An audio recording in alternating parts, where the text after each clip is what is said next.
Aruba é um país turístico, pero mestre começa a dar incentivo corporativo para baixar custo de vida de nós local. Parlamentário Becker está de opinião que tem negócio na Aruba, não se que concentra solamente riba a indústria turística e ora local toca na porta, tá cobra mesmo preço. Ora turista vai com vacância, seu budget está de vacância. Seu budget provavelmente está gasta para dia, roupa mais que ele gasta hora que está dentro da subida cotidiana no lugar que ele está viva. Pero, diferente estabelecimento que na Aruba, como vai bem, está dirigindo a mesa riba mercado de turismo e dentro do processo, nosso povo consumidor está ganhando competir com o preço para o que está trata como consumidor. Então, se você pode refletir rato, riba dia domingo, se uma família com entrada humilde de qual está roupa, está ensinando que tem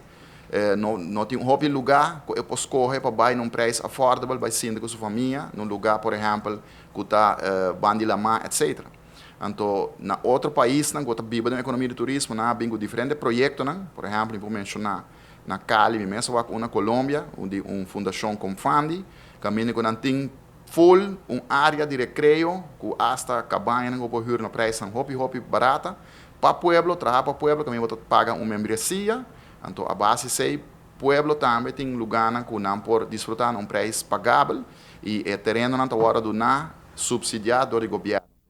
Segundo Becker, o custo de vida está aumentando, por exemplo, com o ajuste de preço de corrente e imposto, pero me se corta riba a comunidade. Em vez de concentrar riba projeto comercial, me se põe pouco atenção riba aspecto social de nosso gênero. Na Aruba, nosso governo está dando diferentes terrenos na fim comercial, pero pouco está terreno que está agora otorgar na fim cooperativo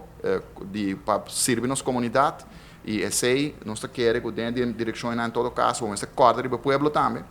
e foral da economia agora que não caminha com vai bem nosso povo agora que não está passando por momento muito difícil nosso povo do onde país que não então nosso povo também merece o certo projeto não des lo por realizar para netamente concentrar nos pueblos humildes.